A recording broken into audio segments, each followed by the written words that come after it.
Hola, buenas tardes. Bienvenidos a esta tercera edición de la Semana Farmacéutica de la Alimentación, organizada por la Vocalía Nacional de Alimentación. Soy Aquilino García Perea y soy el vocal nacional de Alimentación. Durante esta Semana Farmacéutica de la Alimentación, pues hemos presentado a lo largo de dos sesiones anteriores los aspectos relacionados con los trastornos de la conducta alimentaria, con los trastornos del neurodesarrollo, y hoy vamos a hablar de la relación entre la alimentación, la actividad física y la salud mental. Como bien sabéis, el objetivo de esta semana farmacéutica es actualizar los conocimientos de los farmacéuticos como profesionales sanitarios más accesibles a la población para poder proporcionar a la población recomendaciones y consejo específico. Quiero dar las gracias a los ponentes que nos acompañan esta tarde. Voy a ser muy breve porque realmente el protagonismo es de ellos. Quiero dar las gracias también a nuestro laboratorio patrocinador, CINFA, y quiero dar también las gracias a los 700 inscritos que vais a ver, que vais a visualizar esta tarde este webinar. Durante esta sesión, durante las ponencias, vais a poder formular las preguntas que deseéis a través de la herramienta del chat en el sistema habilitado. Las preguntas que no se puedan contestar durante la sesión, pues van a recopilarse y se van a publicar posteriormente en un documento de preguntas y respuestas, si es que hay preguntas que no da tiempo a contestar. Posteriormente, a la celebración de esta sesión, se va a facilitar también, de aquí a una semana, una sesión grabada a través de nuestro portal farmacéuticos.com en la sección de la Vocalía Nacional de Alimentación y también en el canal de YouTube del Consejo General. Y aunque no es de la sesión de esta tarde, pero sí que os quiero también animar a adquirir el libro de la Vocalía Nacional de Alimentación, el libro de las interacciones entre los alimentos y los medicamentos, que es indispensable para tener la consulta del nutricionista, la consulta del médico y en el despacho, en el mostrador de la oficina de farmacia. Lo podéis, ya sabéis, conseguir en la tienda de farmacéuticos.com, tanto en digital como en papel. Así que, bueno, vamos a presentar a la primera ponente, Marcela González Gros, a la que le agradezco especialmente que esté esta tarde con nosotros, porque, bueno, pues tiene un proceso, una afección, bueno, no está en su mejor día y está aquí con nosotros, cosa que le agradezco muchísimo. Marcela González Gros es catedrática en Nutrición y Fisiología del Ejercicio en el área de Educación Física y Deportiva en la Facultad de Ciencias de la Actividad Física y del Deporte INEF. Es la responsable del Grupo de Investigación en Nutrición, Ejercicio y Estilo de Vida Saludable. Es la actual presidenta de la Sociedad Española de Nutrición, SEN, y miembro de junta directiva de muchas sociedades científicas europeas y mundiales. Socia fundadora, por ejemplo, de la red Exernet y miembro de la red Ciber de Obesidad y Nutrición. Es académica correspondiente de la Real Academia Nacional de Farmacia y recientemente flamante Real Académica de la Real Academia Europea de Doctores. Es un currículum impresionante, pero bueno, unas pequeñas pinceladas para que sepáis de la personalidad que nos va a hablar esta tarde. Marcela, cuando quieras. Buenas tardes a todos, aunque yo no veo a todos los asistentes, pero bueno, pues también agradecer la asistencia de todos los inscritos a esta jornada. Entonces vamos a hablar de nutrición y ejercicio en la salud mental. Vamos, entre esta conferencia y la de José Manuel, pues yo creo que la idea es dar una visión global de este tema que está de tanta actualidad.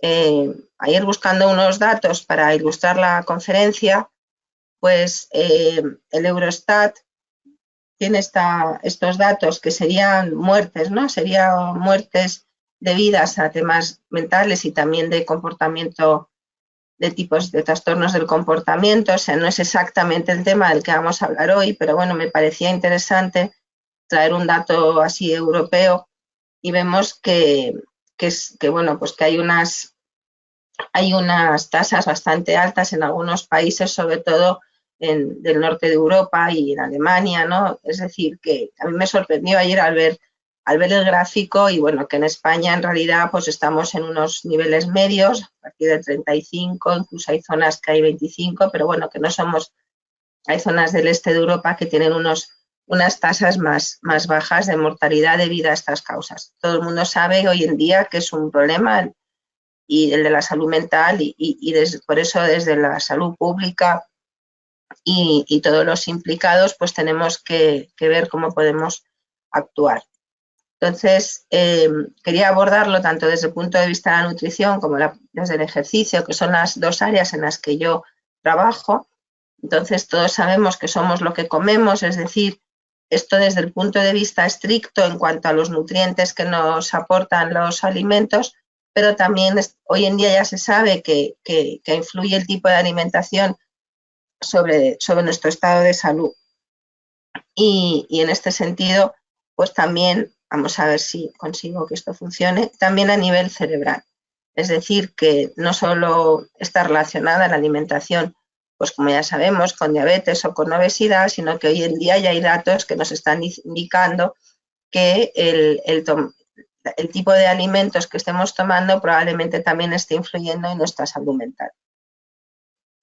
Entonces, traeríamos aquí un poco la pirámide nuestra de la dieta mediterránea, más o menos, ¿no? Que ahora iremos hablando un poquito de cómo también debemos tratar de elegir los alimentos y dar ese consejo nutricional pensando en el buen funcionamiento de nuestro cerebro y de todo el sistema nervioso. Tampoco debemos olvidar que los alimentos nos aportan esos nutrientes y que el cerebro, además, de todas nuestras kilocalorías que gastamos a diario, ¿no? Nuestro metabolismo basal, alrededor de un 20% es un gasto calórico del cerebro, es decir, que tiene un gasto calórico muy importante y, por tanto, tenemos que garantizar las calorías y sobre todo la de los hidratos de carbono, porque el principal nutriente del cerebro para obtener los ATPs y poder tener energía va a ser los hidratos de carbono.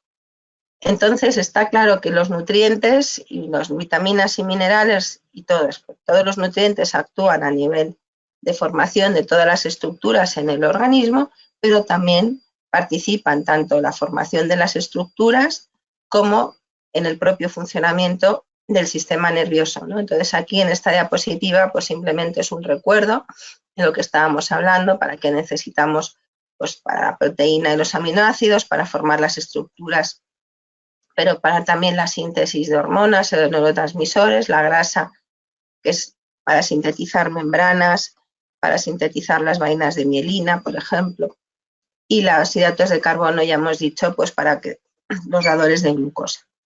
En este sentido, muy importante, pues las proteínas y los aminoácidos que participan en la síntesis de los neurotransmisores, por ejemplo, serotonina o dopamina, pero eso el siguiente ponente va a hablar de ello y yo ahora no quería profundizar. En esta diapositiva, por tanto, pues tendríamos un resumen de los principales nutrientes que hacen falta para que se sinteticen las estructuras del sistema nervioso central y periférico y las principales fuentes alimentarias. Aquí recordar, por ejemplo, que la vitamina D es una vitamina que se encuentra en pocos alimentos. La parte de síntesis endógena nos tenemos que exponer al sol, algo que no siempre se puede hacer y que además pues también tiene sus inconvenientes y sus riesgos para la piel y determinados tipos de cáncer, y por lo tanto es una de las vitaminas que siempre estamos pensando si hay que enriquecer los alimentos o tomar suplementos. Pero también en otros casos sabemos que hay déficit y que no se están cubriendo las ingestas recomendadas. Y además esto nos afecta desde antes de nacer. Esta es una revisión muy interesante publicada recientemente en la que se han revisado bastantes artículos de más de 20 años, desde el 2000 hasta el año 2020, y ya se ha relacionado la ingesta inadecuada de nutrientes de la madre gestante con el riesgo de defectos a nivel cerebral de su feto y posterior, pues bebé, en cuanto menor volumen cerebral, espina bífida, que eso ya sabemos que también puede estar relacionado con el fólico, pero fijaros que también pues un aumentado de unos comportamientos anormales o trastornos neuropsiquiátricos como la esquizofrenia, la ansiedad, la depresión, alteraciones de la capacidad cognitiva, incluso déficit motor. Por lo tanto, pues una vez más, la importancia de que ya desde la madre gestante demos un buen consejo nutricional, porque no solo va a afectar a su descendiente para otras yo creo que ya aspectos fisiológicos más conocidos, sino también a nivel mental. Por lo tanto, decíamos que de los nutrientes que se sabe que están ahora mismo deficitarios en la dieta española, por ejemplo, los omega 3, que tienen una gran influencia para síntesis de estructuras, y pues habría que ver si habría que aumentar el consumo de esos alimentos que son pocos, como el pescado azul o las nueces, o habría que pensar en una suplementación. Del mismo modo, esta otra revisión en relación a las vitaminas del grupo B, aquí lo que han encontrado es que, que sí que la suplementación o la ingesta adecuada de vitaminas del grupo B afectan al estado de ánimo en general, y que la suplementación con personas que están deficitarias y de riesgo, pues parece que mejoran el estado, como decíamos, sobre todo el estado de ánimo. Aquí hay menos evidencia de reducción del riesgo de depresión. En cuanto a la vitamina D, que ya hemos comentado, esta es una revisión del año 22, muy interesante, en la que prácticamente en todos los estudios incluidos en esta revisión se ha observado una relación inversa entre la deficiencia de vitamina D y el riesgo de depresión. Entonces aquí podemos ver que son la mayoría de los estudios, bueno, pues son en adultos, incluso aquí también hay alguno en mujeres embarazadas, y todos coinciden que el criterio de diagnóstico de la depresión mediante un cuestionario específico pues se asocia con niveles bajos de vitamina D. Ya sabemos que en la población actual hay un elevado, pues en función de los estudios, pues hay datos que alrededor del 80% de la población está con deficiencia de vitamina D. Pasando de los nutrientes a los alimentos, esta sería también una revisión sistemática publicada en relación a la ingesta de frutas y verduras y los depresión o síntomas que pueden relacionarse con la depresión. Entonces se encontraron que sobre todo los grupos de bayas, cítricos y verduras de hoja verde, pues parece que esas personas presentaban mayores niveles de optimismo, de autoeficacia, y que tenían menos estrés psicológico y también parecían algo protectores frente a la depresión. Por lo tanto, los autores concluyen que los resultados de su revisión sistemática apoyarían esa recomendación que llevamos ya tiempo de 5 frutas y verduras al día. Entonces, pues aquí también traía el dato que yo creo que todos conocemos, pero estos también son datos de Eurostat, en el que más o menos son datos del 19, o sea, antes de la pandemia, pero que ya vemos que en aquel entonces pues solo la mitad de las personas cumplen con la ingesta de al menos una fruta o una verdura al día. Entonces ya sabemos que ahí viene también ese déficit de nutrientes del que estábamos hablando, porque la mayoría de las personas no cumplen con la recomendación de 5 al día. Un nutriente muchas veces olvidado es el agua, en general en la nutrición y también en relación a los aspectos cognitivos. Por lo tanto, es muy interesante esta publicación del año pasado como parte del estudio Predimed Plus. Ya sabemos que estas son personas que ya tienen cierto riesgo de obesidad o de diabetes, pero también en un seguimiento de 2 años, lo que se observó es que las personas que tenían un estado de hidratación fisiológica reducida, que se asoció con una reducción en la función cognitiva global. Ya sabemos que las personas mayores, muchas pierden la sensación de sed y y están en ese estado de subhidratación prácticamente permanente, ¿no? O sea, no llegan a estar deshidratados del todo porque eso es incompatible con la vida, pero sí están en un estado de deshidratación fisiológica y por lo tanto es muy interesante que eso esté afectando a lo largo de 2 años, se pueda ver cómo afecta a la capacidad cognitiva. Y además no debemos olvidar que el cerebro es en un 74% es agua, o sea que cualquier pequeña deshidratación ya se nota en nuestra actividad cerebral. Y esto mismo se observó en personas más jóvenes, en estudiantes, como en este caso en China, donde también podemos observar que una deshidratación está en agudo, ¿no? El otro ha sido a lo largo de 2 años, esta sería una deshidratación en agudo, cómo afecta de manera negativa a la autoestima, a la memoria a corto plazo, a la capacidad de atención y cómo cuando se vuelven a rehidratar, pues ya todos esos parámetros vuelven a mejorar. De ahí que haya que también es tener mucha observancia para la parte de función mental y una función cognitiva óptima, el estar bien hidratados. También está hoy en día muy sobre la mesa, ¿no?, el tema del alcohol. Entonces son bastantes los estudios que se están presentando ahora mismo en relación al consumo de alcohol y cómo afectan a nuestra función mental. Esto también sería un estudio hecho en estudiantes universitarios en los que se les hace una resonancia magnética a los 18 años y 24 meses después, 2 años después, y se les hace un estudio de su hábito de beber alcohol. Hicieron un índice con las bebidas consumidas y en función de ese índice calcularon el riesgo. Y entonces aquí lo que se vio es que aquellos que tenían un comportamiento alto de ingesta de alcohol, al cabo de 2 años, de 24 meses, ya se observó un cambio en la materia gris, en el hipocampo. O sea que y que además también eso se asoció con un peor score en un test de memoria. O sea que en personas jóvenes solo en 2 años se observó un efecto del consumo alto de alcohol tanto sobre la materia gris en el hipocampo como sobre la memoria.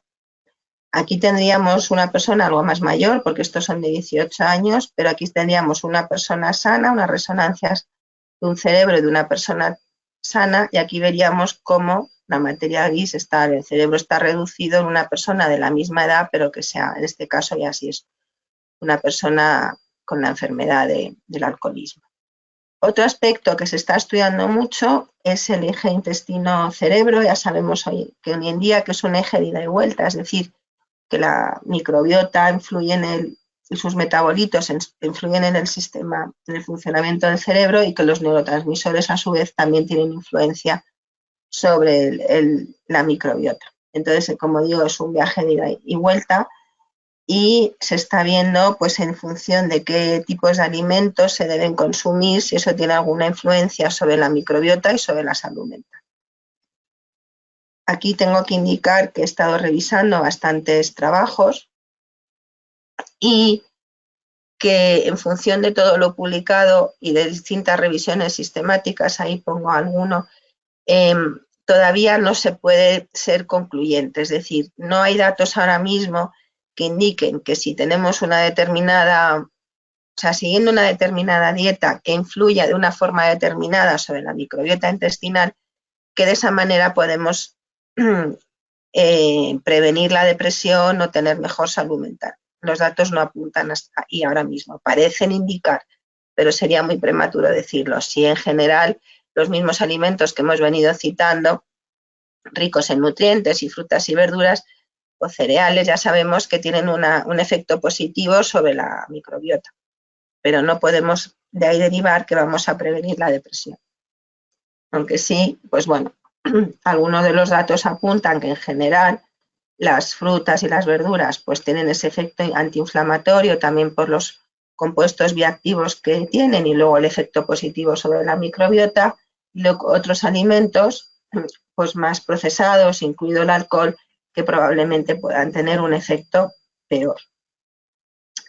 Entonces, entrando ya en el tema de la dieta en general, pues esto es un estudio que se ha hecho sobre dieta mediterránea en función cognitiva, Y entonces la conclusión de los autores es que parece que, bueno, pues la hipótesis es si la dieta mediterránea puede protegernos de la demencia, sobre todo de la demencia prematura o presenil, y lo que dicen los autores es que, bueno, que parece que la dieta mediterránea juega un papel importante en promover la salud del cerebro porque aporta muchos de los nutrientes que hemos venido hablando, pero que no se puede decir a día de hoy que seguir la dieta mediterránea nos prevenga realmente de una depresión o de otro tipo de deterioro.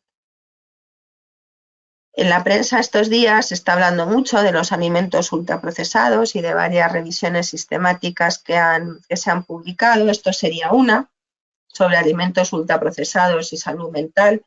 Se publicó en el 22 en Nutrients y aquí sí sale claramente, los autores han, claro, no es una causa-efecto, sino lo que analizan son asociaciones transversales, pero aquí se ha salido que hay una asociación positiva entre el alto consumo de alimentos ultraprocesados y mayor riesgo de síntomas de depresión o de ansiedad. Por eso ellos concluyen que esta evidencia, bueno, pues parece que está aquí, aunque falta más estudios.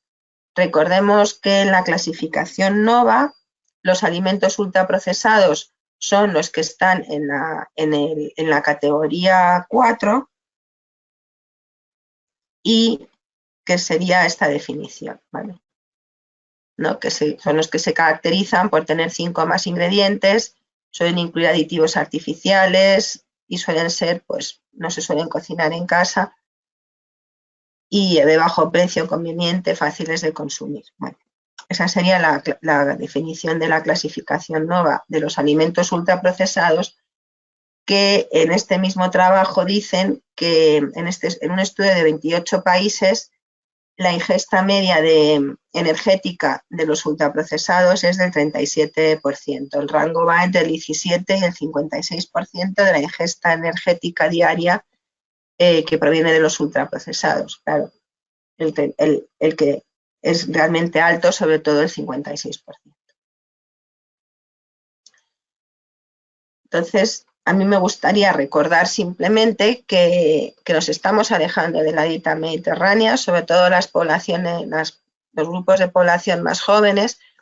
Esta publicación que publicamos también el año pasado, comparamos el score del KIT-MED de los niños y adolescentes que fueron analizados en el año 2000 con el proyecto ENKIT y los niños del año 2019 que participaron en el estudio PASOS.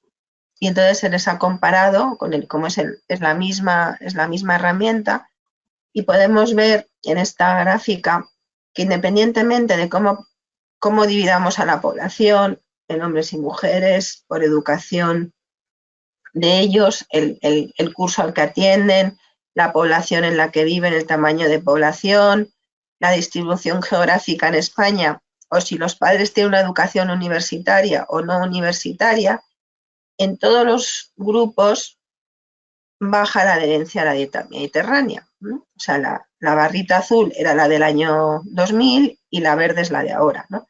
Entonces podemos observar cómo hay sobre todo, bueno, pues hay grupos donde se nota que baja más, por ejemplo en el sur de España, o los niños que no tienen padres universitarios, y sobre todo en los adolescentes, pero vemos que en todos los grupos. Por lo tanto, ya hemos transmitido muchas veces nuestra preocupación de ese alejamiento de nuestra dieta tradicional que estamos observando prácticamente en todos los grupos de edad menores de 40 años. Y cuando se sabe que esa combinación, ¿no?, de dieta saludable, como puede ser la dieta mediterránea, y ejercicio, ya entrando un poquito en el ejercicio, pues es una dieta óptima, es una forma de vida y un estilo de vida óptimo que además se suelen complementar entre sí, ¿no? Porque, por ejemplo, aquí, pues el ejercicio físico en este estudio se vio que disminuía el estrés académico en estudiantes universitarios, pero que también, aunque la dieta mediterránea no se observó mejora, pero los que consumían dieta mediterránea practicaban más deporte y también encontraron en este estudio que los alimentos menos saludables pues también tenían relación con el estrés académico. En este otro estudio, en estudiantes universitarios de Granada, pues se observó algo parecido, que una mayor adherencia a la dieta mediterránea pues suele ir acompañado también de ser más activo. Y entonces, y eso junto es lo que, sobre todo más de 300 minutos de actividad física a la semana, pues hace que los estudiantes tengan pues como un mejor bienestar psicosocial y que se encuentren con mejor estado de ánimo. Y esto sería otro estudio de la Universidad de Granada, pero en el campus de Melilla, con algo parecido, ¿no? De cómo se suman los hábitos saludables si tengo un buen score en la dieta mediterránea, y también pues normalmente va asociado muchas veces a ser más activo, y eso se asocia a mejor salud mental. Bien, entonces ya pasando a la segunda parte, ¿no? Que estábamos ya viendo la relación, ¿no? Cómo los hábitos saludables se suman, pues siguiendo un poco lo que estábamos diciendo al principio, somos lo que comemos, ¿no? Pero también somos lo que nos movemos. Entonces ya está demostrado que el ejercicio físico practicado de forma regular, a intensidades adecuadas y adaptado a la persona, pues se tiene un beneficio sobre todas las estructuras y sistemas de nuestro organismo. Y entonces vamos a ver un poquito en relación a la función mental.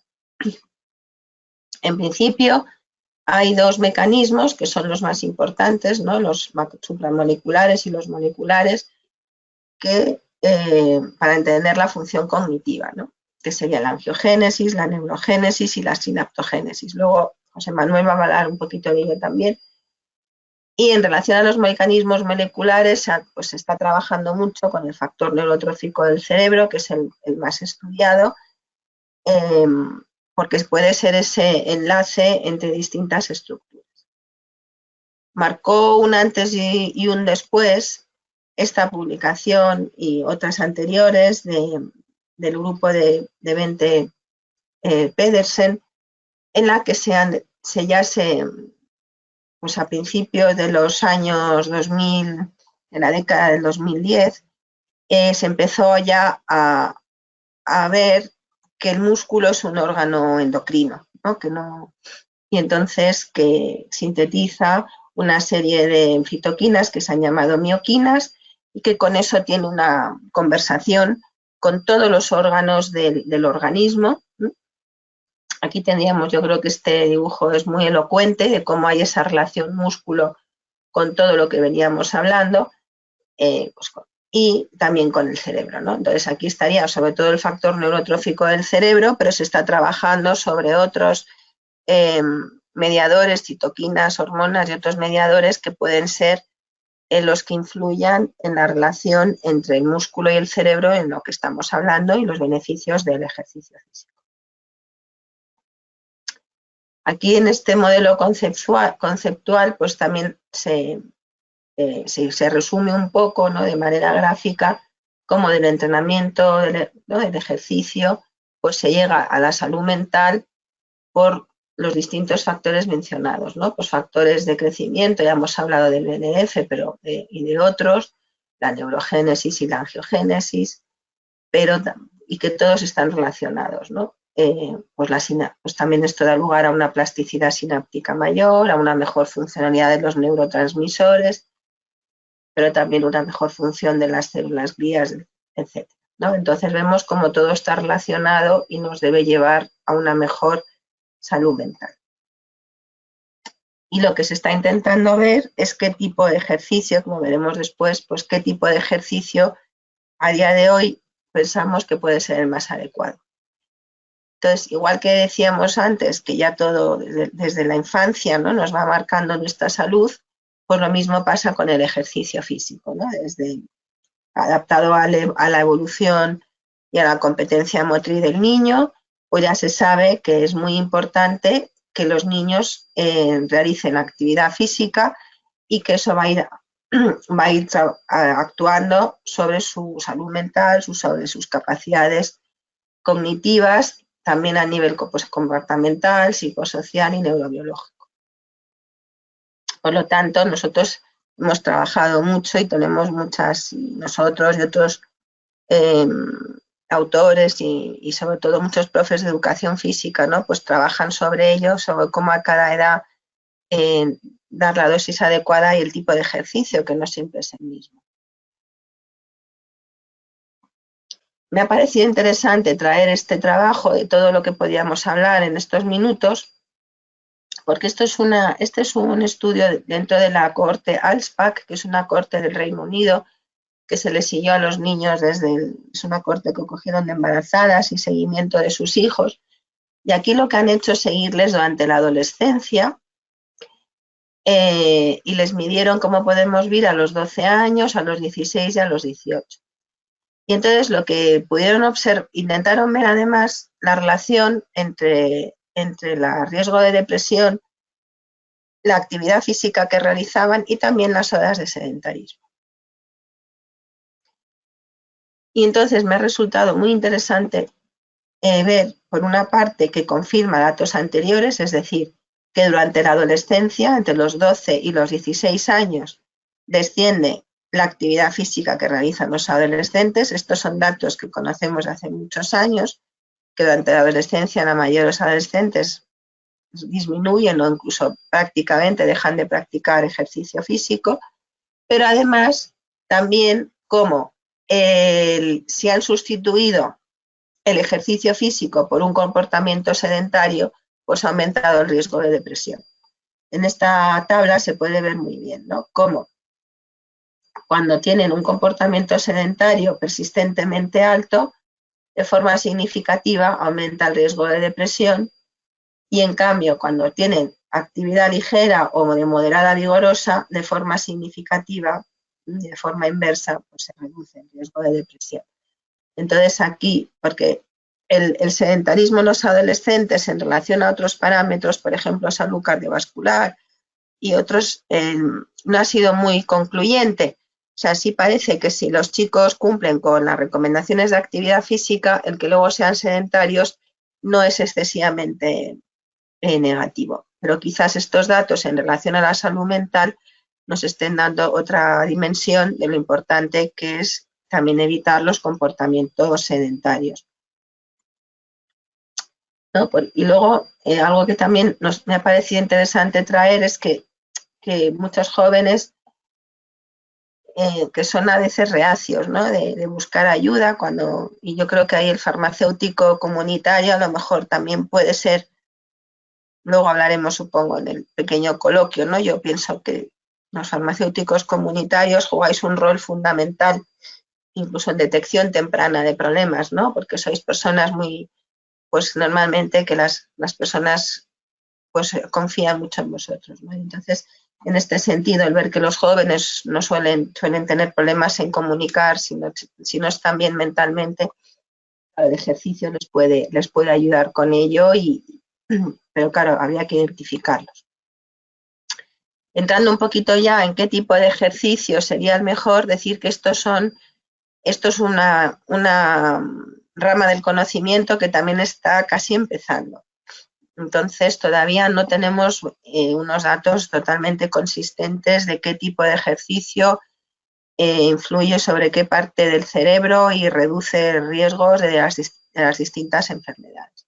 Pero bueno, esta revisión lo que ha intentado ver es comparar distintos estudios que habían trabajado sobre esto, ya veis, con distinta duración, ¿no? Con distinta duración de semanas y también con distintos tipos de ejercicio. Y entonces, resumiendo mucho, ¿no? Por ejemplo, pues ¿dónde se observaron mejoras? Bueno, pues en este estudio 1, que el ejercicio la intervención fue durante 6 semanas de intensidad baja moderada, con 2 sesiones a la semana, ejercicio sobre todo aeróbico, pues sí mejoraron los síntomas depresivos y la percepción al estrés. Aquí otro tipo de una intervención de 4 semanas con un ejercicio de intensidad moderada sobre un ejercicio en el cicloergómetro, pues parece que también mejoraba un poco la la enfermedad, sobre todo la parte de actividad cardíaca, aunque no encontraron beneficios sobre la salud mental. Donde se encontró, sobre todo, donde más mejores mejoras se encontraron en la salud mental fue en este estudio 5, que fue una sesión en agudo de yoga durante 30 minutos, y aquí sí se vio que directamente había pues, efectos adaptativos, pues mejor procesado emocional, además también de mejoras a nivel cardíaco, emocional.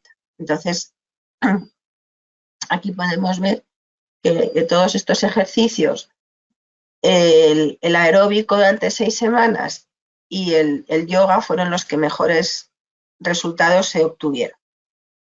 Esto también hecho en estudiantes universitarios.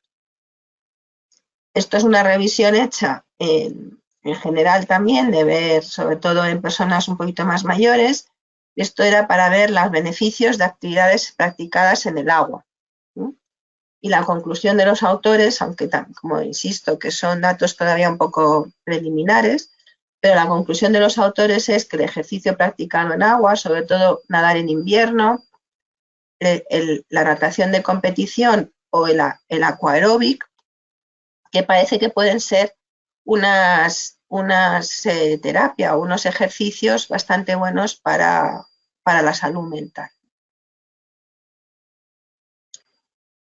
Y esta revisión que se acaba de publicar este año 24, que también han hecho una revisión sistemática un poco sobre muchos trabajos, igual intentando ver qué tipo de ejercicio es el que mejor efecto tiene, tanto sobre la prevención de la depresión como por el tratamiento.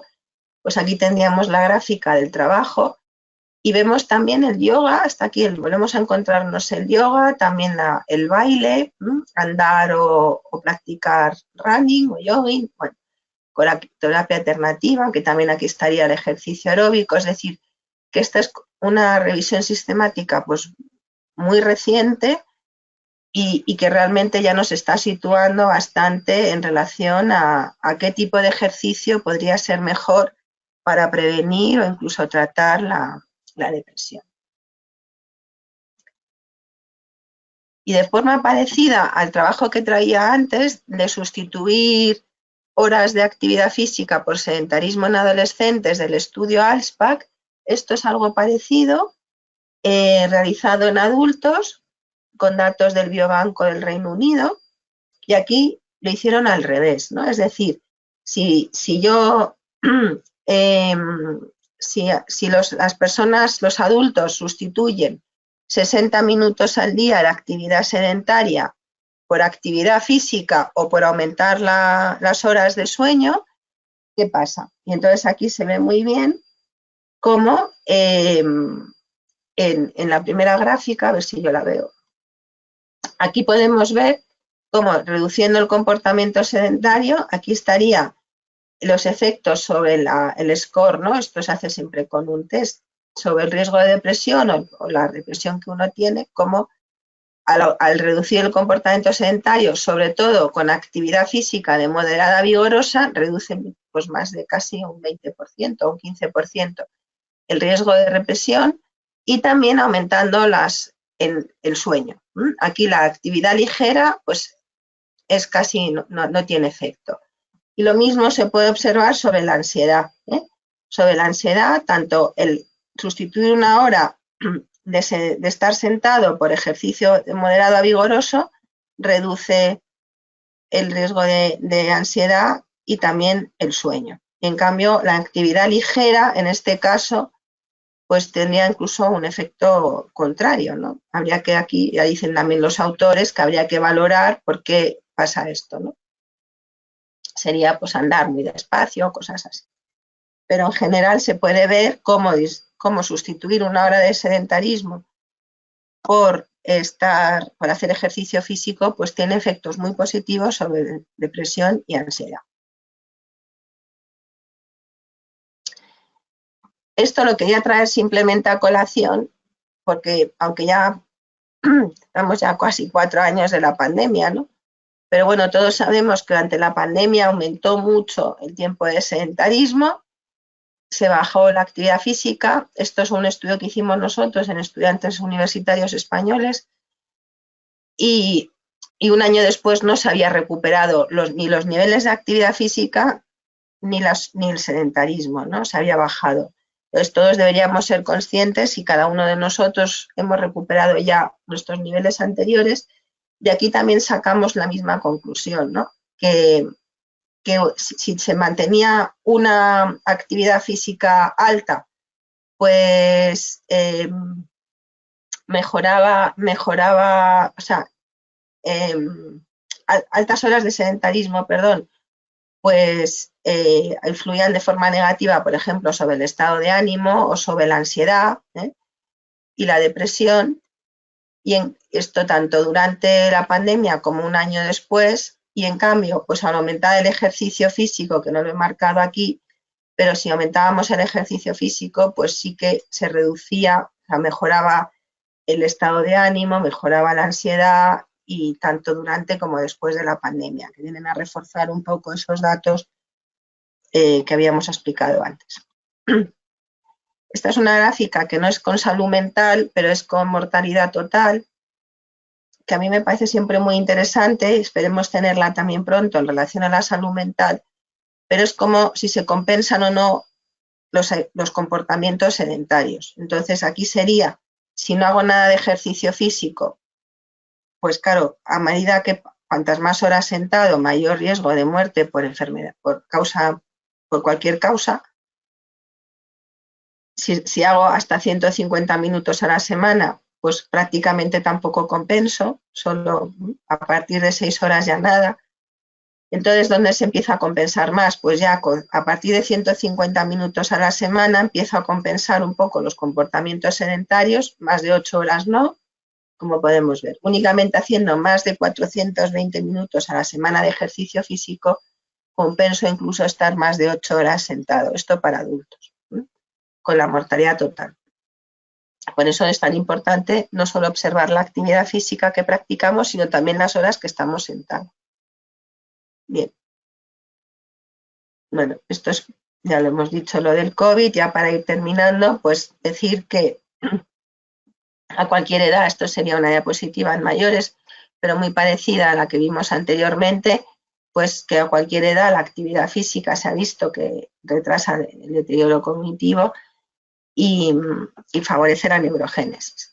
Entonces, aunque la salud mental todavía no se ha tenido en cuenta en las recomendaciones actuales de actividad física de la OMS, pero apuntan hacia ello, ¿no? Es decir, lo mismo que estábamos diciendo, limitar cuanto más se pueda el tiempo sedentario, hacer cualquier tipo de actividad física, que algo es mejor que nada, aunque estábamos viendo que sobre todo la vigorosa o tipos de ejercicio como el yoga o el baile.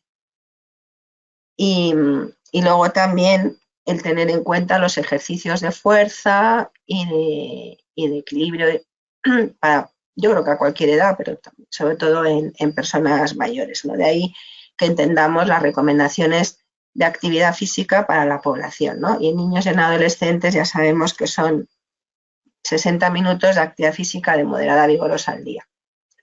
Estos serían unas pequeñas propuestas de tipo de ejercicios que se pueden hacer sin ningún tipo de material para trabajar pues con el propio cuerpo, ¿no? Y trabajar algunos aspectos importantes, también el core o las zancadas, la plancha para trabajar la fuerza, y que se ha visto que trabajar la fuerza, aunque todavía nos faltan datos, va a tener mucha relación con la función mental.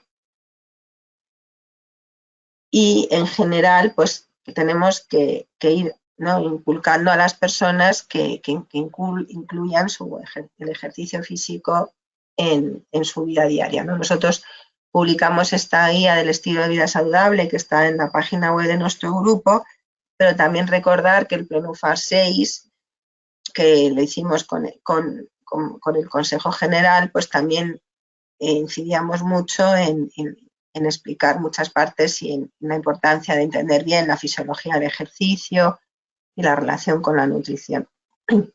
Bien, entonces ya para concluir, pues podemos decir que la población española se está alejando del patrón de dieta mediterránea y que, por lo tanto, la dieta mediterránea, que aporta los nutrientes esenciales para un buen funcionamiento cerebral, pues no nos estamos aportando probablemente. Y entonces, en ese contexto, los nutrientes, ¿no? Vitamina D, folato, B12, hierro, zinc, yodo, los omega 3, pues están deficitarias sus ingestas y pueden tener un efecto negativo sobre nuestra función mental.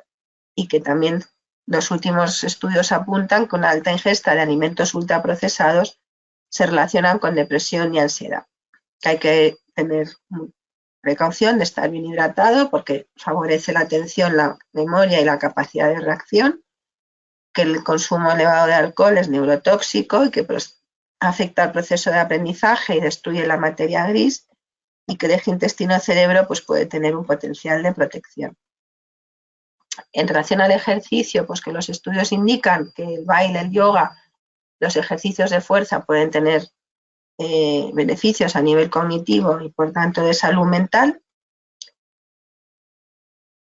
que los beneficios son a lo largo de todo el ciclo vital, desde antes de nacer hasta cuando somos mayores, que se reduce el riesgo de depresión y de ansiedad sustituyendo el tiempo sedentario por tiempo dedicado a la actividad física moderada, vigorosa y al sueño, que la pandemia aumentó el sedentarismo, redujo la actividad física, empeoró la salud mental y eso lo tenemos que tener en cuenta, que tenemos todos obligación de participar en las políticas de salud pública para que cuidemos el bienestar emocional y reducir los problemas de salud mental de la población, que hay que ofrecer entornos saludables donde la alimentación saludable y el ejercicio sean posibles, y que el farmacéutico, pues yo creo que puede y debe dar, ¿no? El consejo nutricional, también consejo de aumentar la actividad física y de reducir el sedentarismo.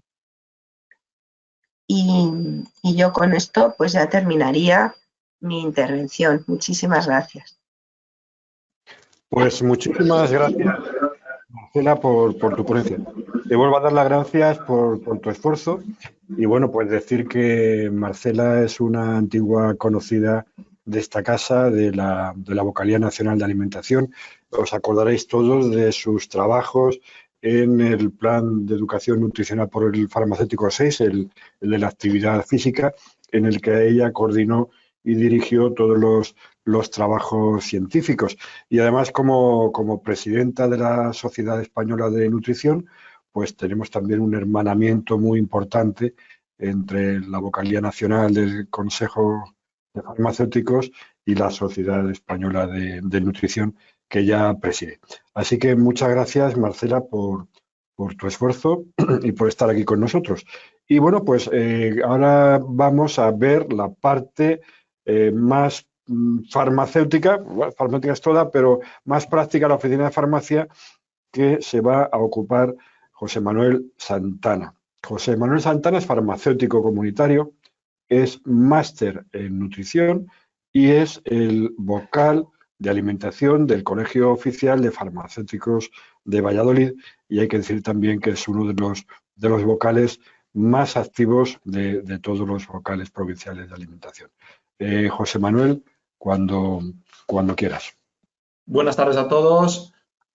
Lo primero, muchas gracias por asistir, por inscribiros, porque, bueno, como ha dicho mi compañera Marcela, he visto que sois muchísimos, lo cual es un halago y espero que lo que vamos a hacer hoy aquí pues nos sirva de algo para todos, para transmitirlo a la oficina de farmacia. Vale, así que vamos a ir con ello para no demorarnos mucho. Vale, yo os voy a hablar de cómo enfocar todo lo que nos ha desglosado Marcela con su sabiduría, sus estudios, sus conocimientos, para aplicarlo en la oficina de farmacia, ¿vale? Que al final, sobre todo los compañeros que sois farmacéuticos como yo, en nuestro día a día, ¿qué podemos hacer por el paciente que viene por nuestra farmacia en tema de salud mental? Pero bueno, pues a través del ejercicio físico, más allá de lo que le podamos ayudar con medicamentos, con algún complemento, con todo lo que ya conocemos, pues le vamos a intentar ayudar también para que la práctica deportiva le vaya ayudando en su día a día. Vale, de primeras os voy a dejar unos datos. A ver, para atrás. Vale, bueno.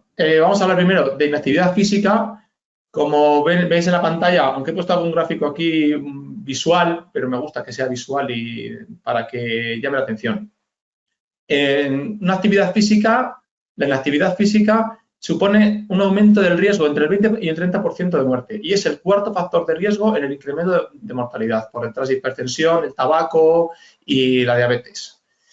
Mira, como vemos, en la población adulta el 60% no cumple el mínimo y el 80% en jóvenes, las pantallas. Por eso he puesto el teléfono, aquí la imagen con el teléfono, que nosotros no los teníamos y los utilizamos, pues imaginaos nuestros jóvenes, cada vez más. Y luego, para más INRI, como pongo, la falta de actividad física pues se desencadena en una mayor dependencia a la tercera edad. Pues gente que, como efecto de no haber realizado actividad física durante la edad intermedia de entre los 40, 35, 40, 50 años, pues luego realmente lo paga en la tercera edad, ¿vale? Y luego, como dato que ya conocido por todos, pero no puedo no ponerlo, y es que la obesidad y el sobrepeso a mayores de sus enfermedades derivadas, que también todos conocemos, pues tristemente van en aumento, ¿vale? Aquí vamos a hablar sí, también un poquito de los datos que han surgido, porque no podemos dejarlo pasar, aunque haya pasado 4 años desde la COVID-19. Para mí ha habido un punto de inflexión en tema de salud mental y ejercicio físico. Eso puso un antes y un después, la llegada del COVID. Sobre todo en tema de participación de ejercicio. Como bien ha dicho Marcela, durante los meses que estuvimos confinados, la actividad, el sedentarismo creció. Pero después, como podemos poder ver aquí en el gráfico este que os he dejado abajo, aunque se ve pequeño, se ve en la barrita de abajo, que son todas iguales, la tasa de ejercicio físico que se realizaba en 2019. Sí, 2019. Luego, en el medio, en 2020 y en 2022 el incremento, aunque no ha sido tanto como después de que nos dejaron salir porque hubo una especie de boom, pero sí que se ha mantenido ese aumento, no se ha quedado en los niveles previos a la pandemia. Entonces sí que ha habido, que es lo que os quiero trasladar, un interés por practicar deportes al aire libre. El running, el ciclismo, el senderismo, trekking. Luego sí que mucha gente ha mantenido esas sesiones de ejercicio que se hacían en casa durante la pandemia, porque bueno, le han cogido el gusto y al final lo mantienen. Otro dato que he escuchado el otro día, somos estamos creo que el top 3, el tercer país del mundo en el que más ha crecido la participación en pruebas de maratón en España. Como corredor que soy, aunque no de pruebas de maratón, pero para mí es un halago que la gente participe cada vez más en pruebas de este tipo. Y creo que es positivo, porque a la gente, dentro de unas medidas, sin llegar a obsesionarse, pero creo que es positivo, ¿vale? Entonces, al final, sí que se ha concienciado más la gente con el tema del ejercicio y redunda en la salud mental, como vamos a ver ahora después, igual que nos ha dado la compañera. Vamos a empezar por los beneficios físicos, porque hay que dar un repasín de los beneficios que tiene a nivel físico el ejercicio. Como todos conocemos, pues eso, una regulación en valores de hipertensión, diabetes, cardiopatías, la composición corporal, porque a mí no me gusta hablar de peso como tal, sino lo que es la tasa el porcentaje de músculo, de grasa. Al final, en el momento que una persona empieza a hacer ejercicio, aunque simplemente su descenso de peso sea un 10%, mejoran todos los valores que hemos hablado antes, porque claro, el ejercicio te mejora la hipertensión, la tasa de diabetes, vas a mejorar, bueno, pues a nivel cardiorrespiratorio, porque aumentas, si haces una práctica pequeña de ejercicio aeróbico, como es andar o simplemente andar, ya no digo correr, porque todo depende del nivel inicial de actividad física. Se mejora el V2+, el volumen máximo de oxígeno, la masa muscular, que como se ha dicho antes y lo voy a comentar yo ahora, y tiene mucho que ver la parte muscular con el tema de la salud mental, con el tema de las mioquinas, se aumenta la densidad ósea y bueno, luego ya evidentemente el riesgo de padecer cáncer se mejora, ya está demostrado, y luego se reduce la dependencia en mayores, como he comentado antes, pues al final todo es un círculo. Llegando al tema que nos ocupa, el tema de la salud mental, vamos a repasar de los neurotransmisores. Todos sabemos que son moléculas que transportan información de las neuronas. El ejercicio físico interviene en la secreción de dopamina, serotonina, endorfinas y como os he comentado hace un poquito, las mioquinas, ¿vale? Vamos a ir uno por uno. La dopamina interviene en las funciones cognitivas, en el aprendizaje, la memoria, la motivación, la recompensa. Entonces, todo esto que se produce tras hacer ejercicio físico es un cóctel ahí de neurotransmisores, de mejora. Es que al final son todos beneficios. La serotonina interviene en la felicidad, hace que se regule el apetito, el sueño, se mejora el estado de ánimo. Yo creo que a todos nos están dando ganas hasta de hacer ejercicio. Las endorfinas, bueno, pues todos sabemos que es la morfina endógena, que son, actúan en receptores de opioide y tienen que ver pues, con el bienestar y la satisfacción. Y luego, por último, que esto ya está ahora muy en boga, el tema de las mioquinas, el eje intestino-cerebro, pues ahora se habla también de intestino, músculo y cerebro, por el hecho del ejercicio. Los músculos segregan interleuquinas que modulan al final pues, en el tema de la diabetes, tema del comportamiento del tejido graso y también pues, en el estado de ánimo, la plasticidad del cerebro, la neurogénesis o formación de neuronas. Al final es un conjunto y un equilibrio pues a nivel cerebral de movimiento. Es que va todo unido. Yo creo que se pueden hacer muchas cosas. Y seguimos aquí con algún tema, algún dato que os quiero dar. Ya se hablaba en los años 80 en Japón, en Shinrin-yoku, una traducción son los baños de bosque, que se llama, es el estar en contacto con la naturaleza. Ya lo prescribían en las consultas, porque te transmite paz, te distancia de tus problemas, reduce la agresividad, la ansiedad, simplemente el salir a pasear por la naturaleza. Entonces, si practicas deporte en la naturaleza, al final, pues hay menos fatiga mental y se traduce en un menor estrés y una reducción de la sintomatología depresiva, ¿vale? También en el año 2012 encontré una guía de prescripción de ejercicio físico en atención primaria, por el cual ya se hablaba de que era necesario y se empezó a implementar creo que en el área de salud de Tenerife, para que el personal sanitario lo empezase a implementar en sus pacientes. También en Inglaterra también se está introduciendo ya en los servicios de salud. En Madrid creo que también ya lo están prescribiendo con un reporte de los ejercicios físicos que hacen desde el paciente al médico también. Bueno, y aquí algún dato, porque alguno hay que dar, de los beneficios de los estudios que hay. Mira, en la llama psiquiatría en Harvard, de la Universidad de Harvard, en el año 2019, ya habla de caminar en una hora o correr 15 minutos. Si alguien se nos queja de falta de tiempo, ya hay una buena reducción de la sintomatología de depresión.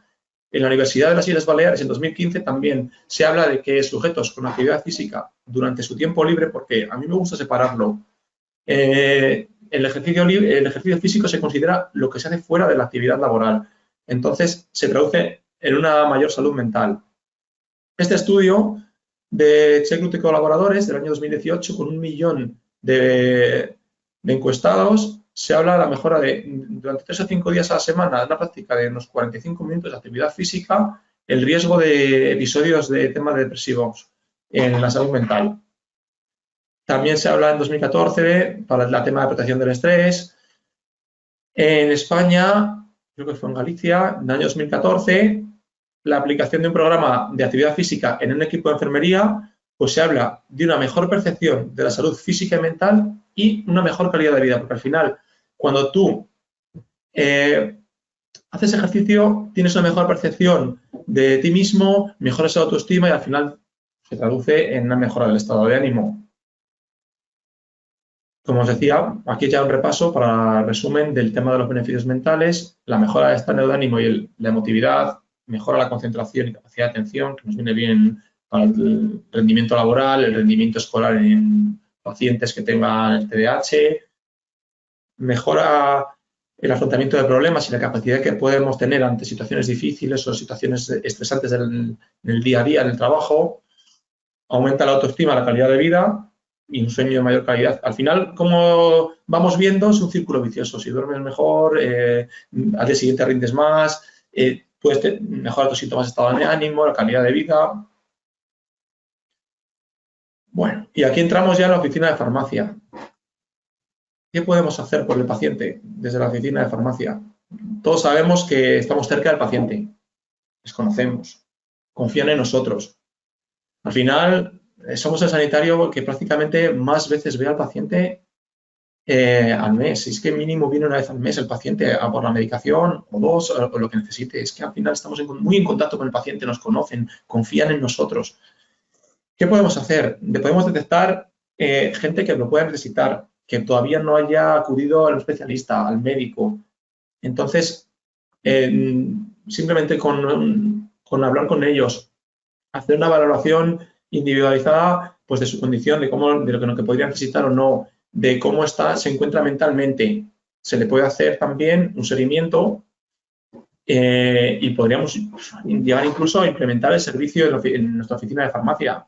Bueno, como se explicaré un poquito más adelante, protocolizarlo, tener un listado, un fichero de pacientes que lo están utilizando e incluso estudiar las mejoras que pueda tener por lo que nos van contando nuestros pacientes.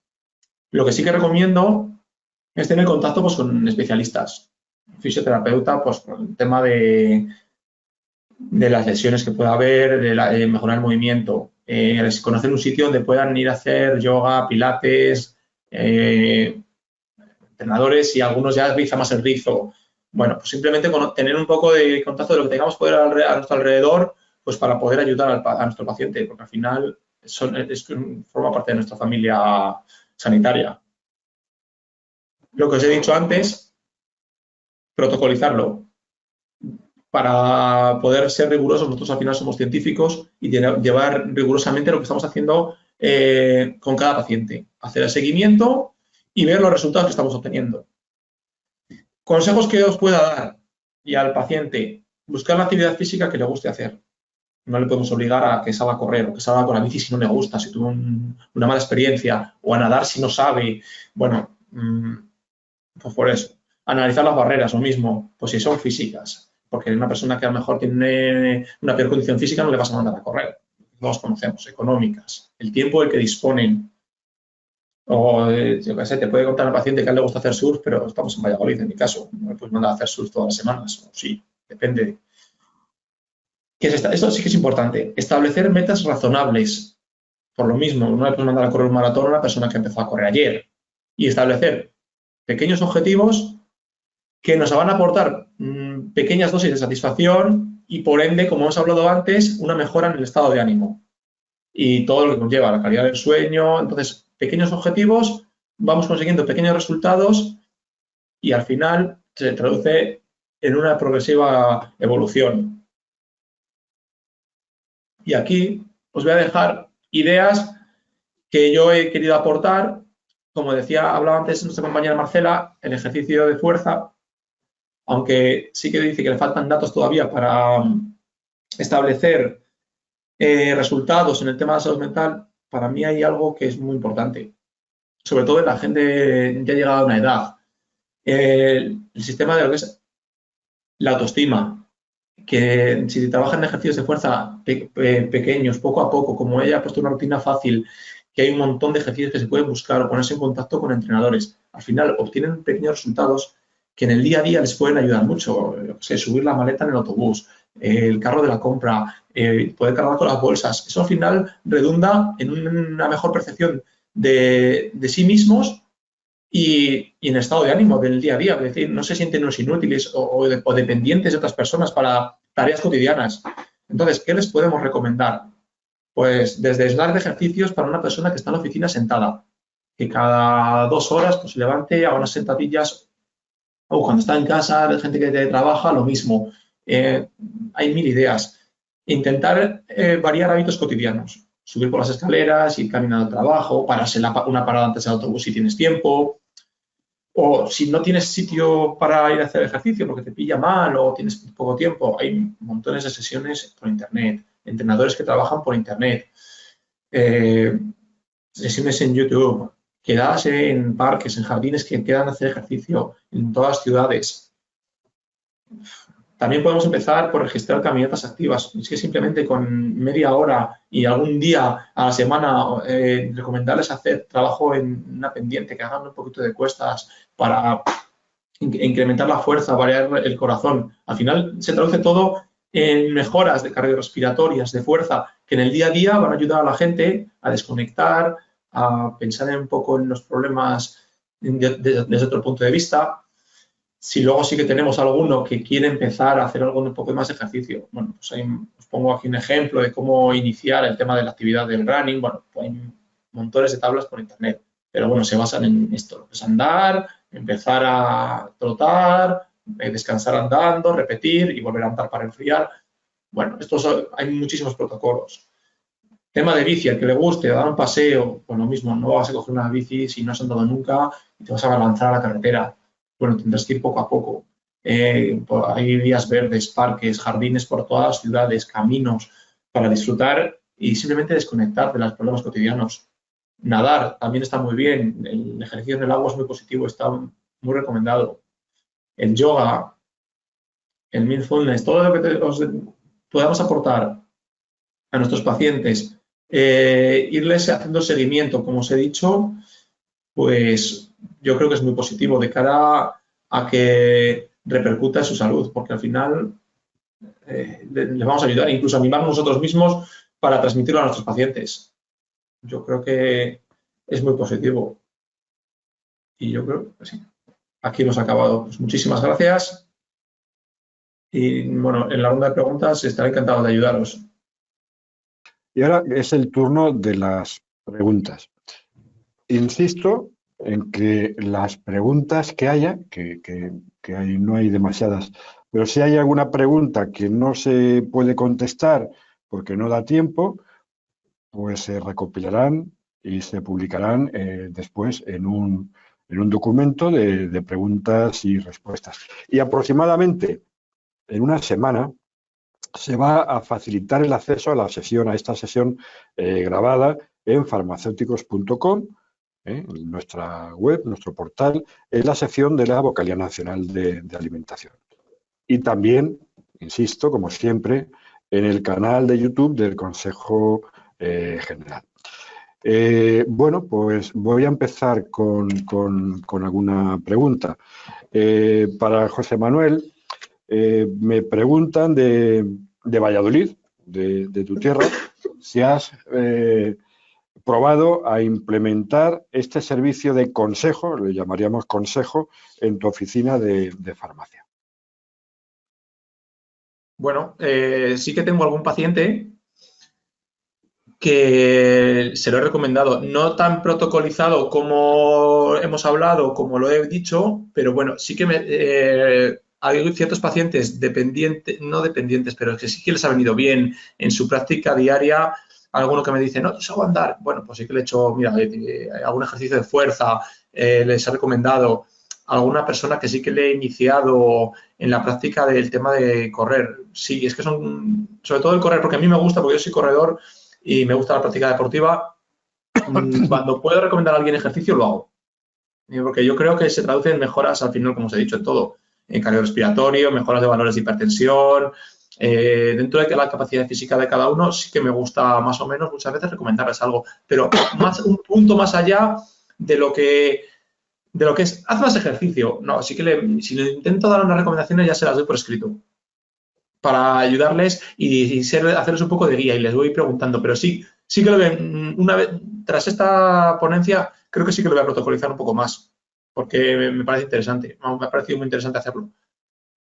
Muy bien. No sé si me imagino que no estoy contestado bien.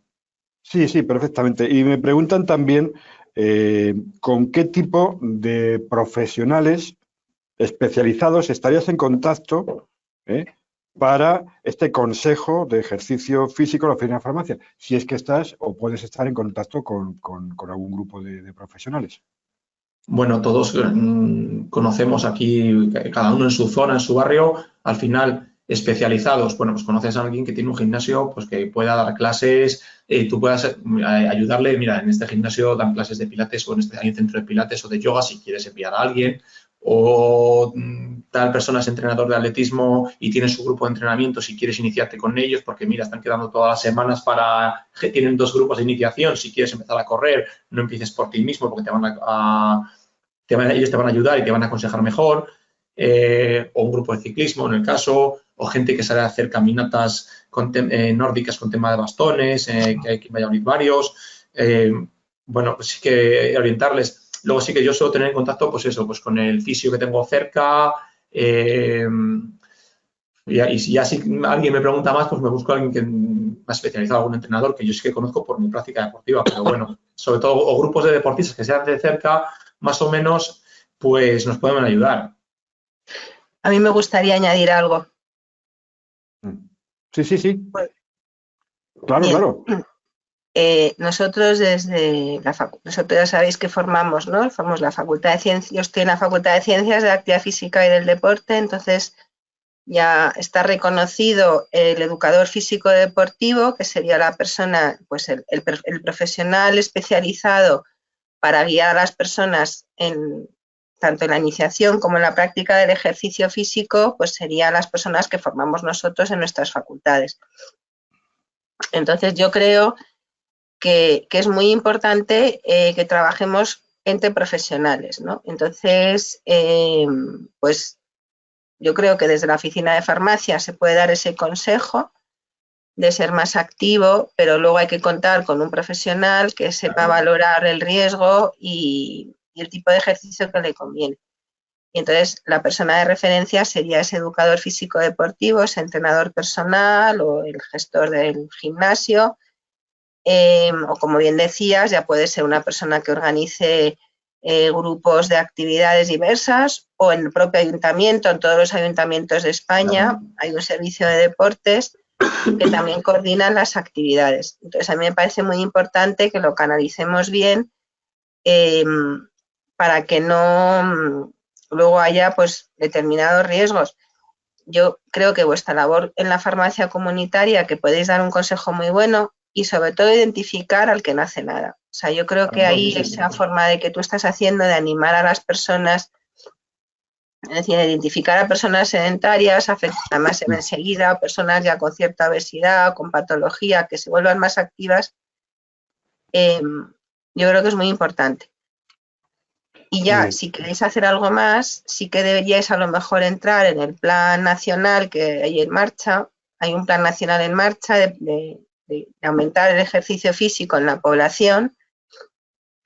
Se están creando las unidades activas de ejercicio físico, sobre todo en relación con atención primaria, para que los médicos deriven a personas a los polideportivos, y yo creo que ahí el farmacéutico también podría entrar, sobre todo y se está dando formación específica, es decir, se está formando a los médicos, a los enfermeros, incluso a los fisioterapeutas que no son los expertos en prescripción de ejercicio. Y a lo mejor ahí el farmacéutico pues también podría tener un rol en ese constructo que se está creando en España en cuanto a que los profesionales de la salud de forma conjunta y coordinada pues participen en que las personas sean más activas, practiquen ejercicio, se haga una cierta prescripción de ejercicio, pero yo creo que ahí ya habría que, lo podéis valorar, ¿no? Desde el Consejo General y para entrar en ese constructo que se está construyendo ahora mismo. Pues sería muy, muy interesante y bienvenida la idea, y es algo que estudiaremos y que abordaremos porque es muy interesante. Una pregunta de Almudena Ponce Salvatierra, que es una pregunta que me encanta. Vamos a ver. Dice, ¿habéis intentado hacer alguna vez, alguno de los dos, algún tipo de acción o campaña, incluso estudio a nivel científico, contando con la colaboración de los farmacéuticos comunitarios y con sus pacientes como sujetos del estudio? Enhorabuena a los dos por las ponencias que le han encantado.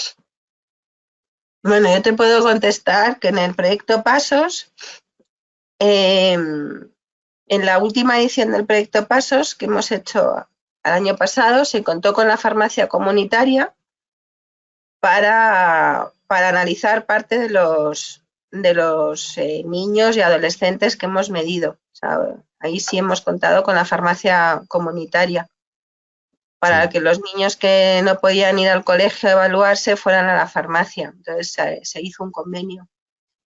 Y yo sé que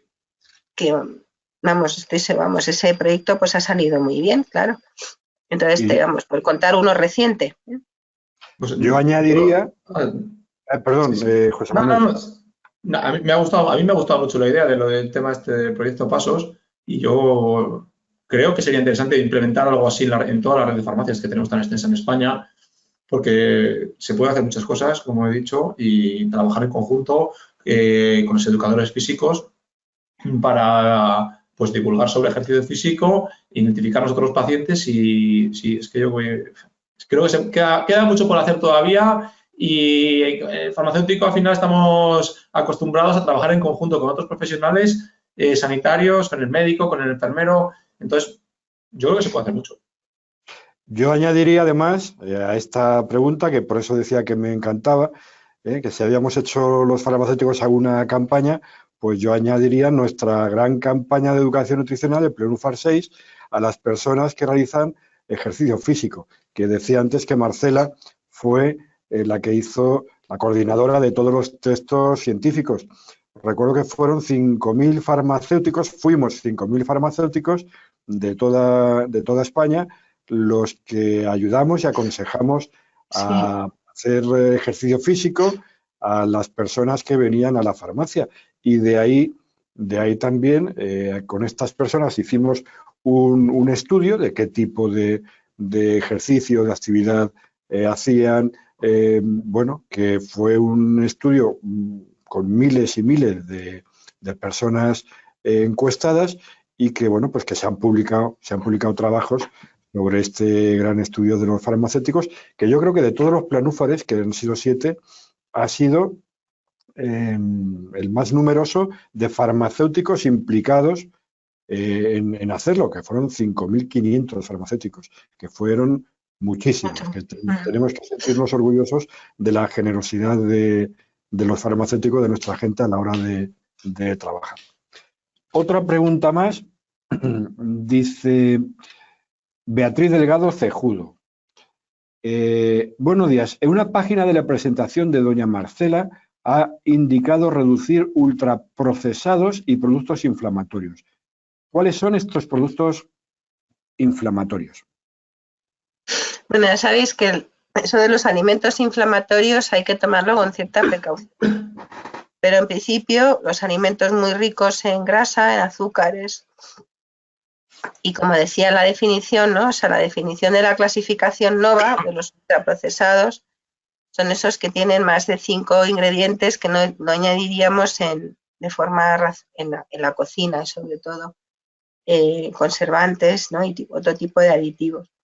Entonces, yo me iría a la clasificación oficial y que generalmente son esos alimentos que suelen ser muy altos en grasa, en hidratos de carbono simples, en azúcar y en sal.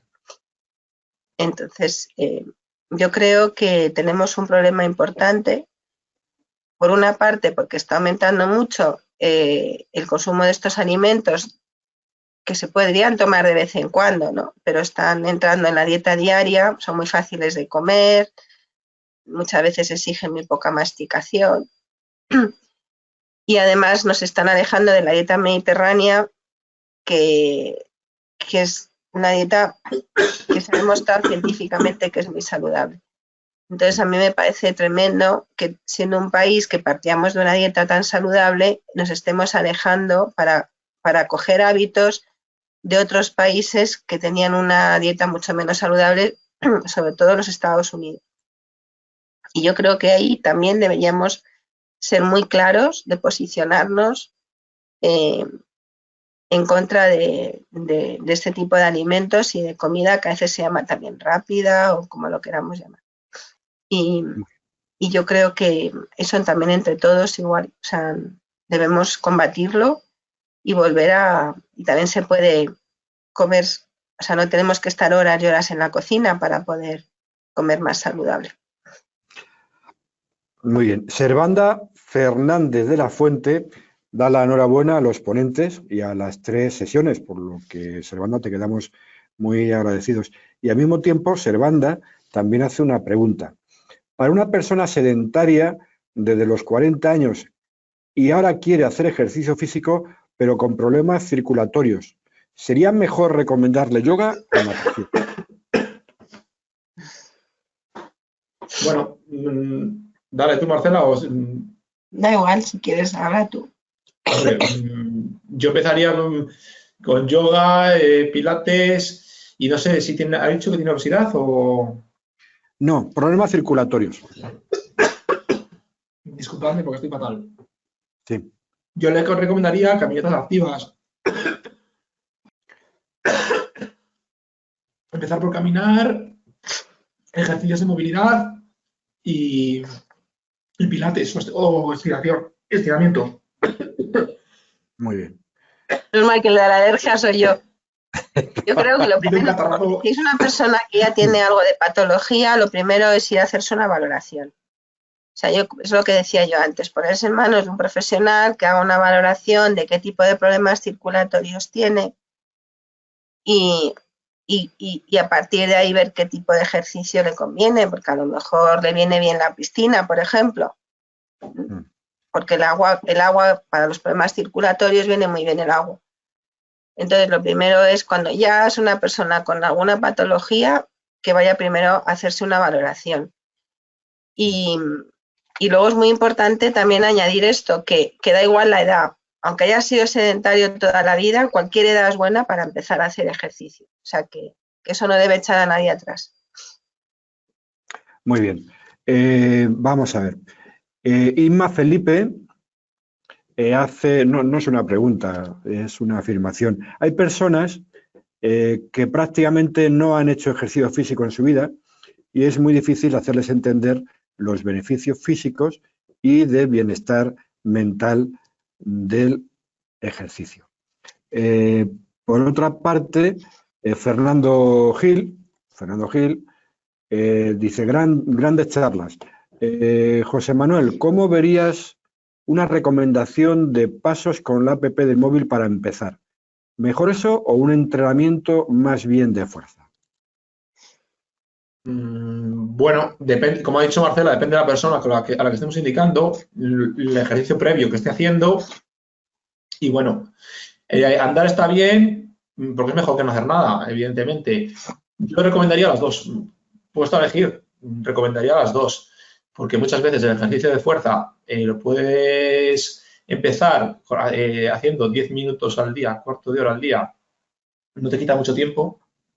Y andar a lo mejor para que sea efectivo tienes que hacer una hora y algo, para llegar a la cifra de los 10.000 pasos, esto es que se dice famosa.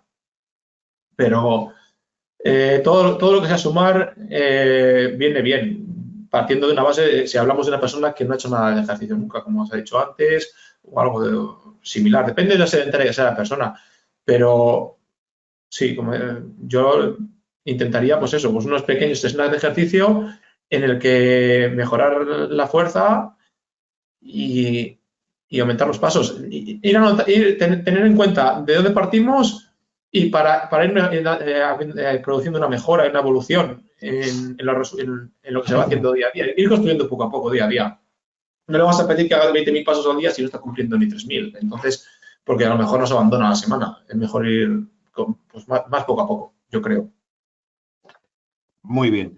Hay 2 o 3 preguntas más, pero realmente ya se han contestado en el transcurso de estas preguntas que ya se han hecho. Son ya las 5 de la tarde, que es la hora de finalizar, con lo cual yo creo que damos por finalizado el turno de preguntas. Solo me queda dar las gracias a los ponentes. A los ponentes de hoy, Marcela González y José Manuel Santana, y a los ponentes... ¿Me dejas decir una última cosa? Sí, por favor. No quisiera que se quedara en el tintero. Es decir, está claro que el ejercicio físico es muy bueno, pero no es una panacea tampoco. Entonces, de ahí también que cualquier persona que quiera hacer ejercicio físico, que no lo haya hecho nunca, que acuda y que vea porque hay que valorar el aparato locomotor. Sí. No le podemos mandar a alguien a andar que tenga las rodillas mal. Es decir, que también hay que ponerse en esas manos profesionales. El farmacéutico puede ser de ayuda, pero tiene que, en función de esa persona, mandarlo quizás a otro profesional. Puede ser un médico especialista en medicina del deporte, un educador físico deportivo, para hacer esa valoración previa de qué tipo de ejercicio necesita. Yo creo que eso es muy importante. Prácticamente no hay contraindicaciones para el ejercicio. Sí que hay que ver qué tipo de ejercicio en función de si uno se tiene alguna patología. Hay muy pocos casos que sí está contraindicado el ejercicio, por eso es muy importante también que se haga esa valoración, sobre todo en personas que tengan ya alguna enfermedad. Muy bien. Pues terminando, bueno, Virginia San José y Diana Ansorena y algunos compañeros más, pues dan las gracias por la sesión y dan la enhorabuena a los ponentes. Os decía que las gracias a los ponentes de hoy, a los ponentes de estos días de atrás, Andrea Muñoz, Loreto Pérez, Hilario Blasco, Paula Briones, dan las gracias, como siempre, a los técnicos del Consejo, a Laura Martín, a Antonio Vázquez, que bueno, pues están aquí a estas horas de la tarde y hacen que todo esto sea posible. Dar las gracias otra vez al laboratorio CINFA como patrocinador de estas tres sesiones de alimentación y sobre todo daros las gracias, como decía al principio, a los inscritos. Os tengo que decir que en las 3 sesiones que llevamos hay 2.500 inscritos entre las 3 sesiones. Creo que es una cifra estupenda y bueno, pues que esto nos hace seguir por este camino. Muchas gracias a todos y hasta la siguiente. Muchísimas gracias. Muchas gracias a todos. Hasta pronto. Adiós. Hasta luego.